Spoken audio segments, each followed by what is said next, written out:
ისტორია დაიწყო შუმერიდან. შუმერში ნელ-ნელა შუმერული ენა შეავიწროვა გარემ მომხდურმა მტერმა და ისინი იძულებული არიან უკან დაიხიონ. შუმერული ენა პირდაპირ არ თანხმდება ძველ ქართულს. მაშინ რა საფუძველი გვაქვს იმის, რომ ვივარაუდოთ, რომ შუმერები იბერიელები არიან. ლეონარდ ვული, რომელმაც პირველმა გათხარა ური, ბრძანებდა, რომ ეს იყო ხალხი, რომლისთვისაც კენტი რიცხვების სიმბოლიკა იყო მნიშვნელოვანი.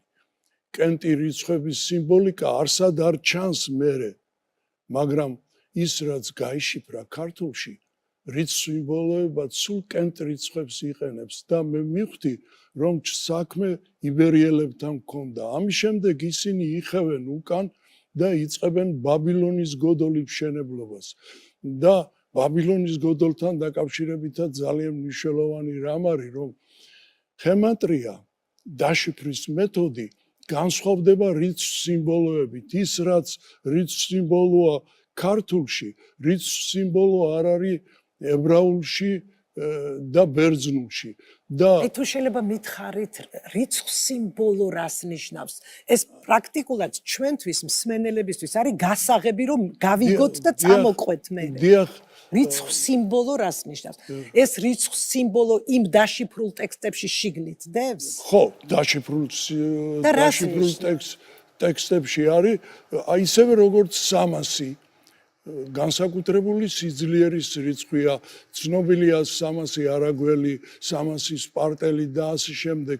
ასევე არსებობს რაღაც რიცხვი, რომელზეც იგება სიტყვა.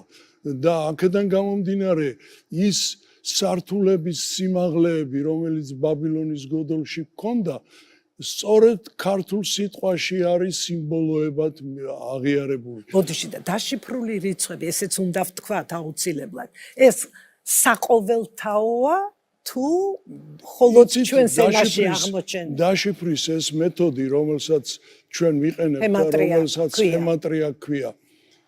ხემატრის სიტყვა ხემატრია მე შემოვიტანე, გემატრია ქვია. გემატრია, კი ბატონო. და ხემატრია რატომ შემოვიტანე, ესეც ცალკე საუბრის თემაა, იმიტომ რომ ის რასაც გემატრია ქვია და რაც ბერძნულში გვხვდება, ან ებრაულში, არ არის წინასწარ მიზანმიმართულად გამოგზავნილი.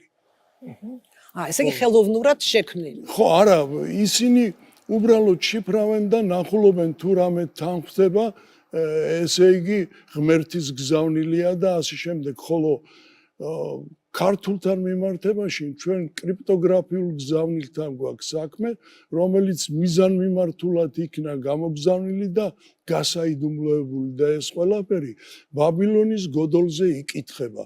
ეს ნიშნავს, რომ ბაბილონის გოდოლის მშენებლობის დროს იქ იბერიელები არიან. ამის შემდეგ მტერი ისევ შედის ბაბილონში.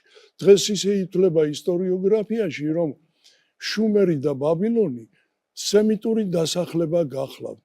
ამ დროს არავინ საუბრობს წინარე შუმერებზე და წინარე ბაბილონელებზე, რომლებიც იბერიელები იყვნენ.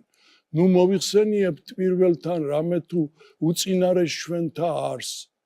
უწინარეს ჩვენზე წინ იყვნენ და ნუ მოიხსენიოთ, ეს ბიბლიაა.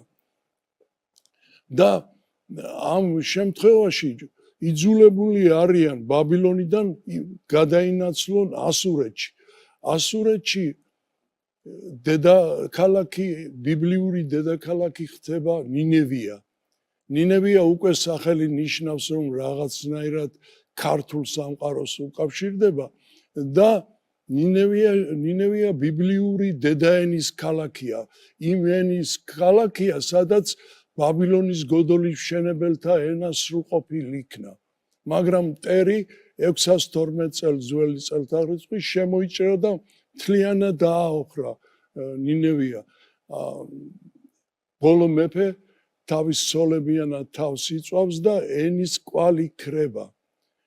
ეს ენა შემდეგ ჩნდება დაახლოებით მე-4 საუკუნეებში აქამენიდებთან.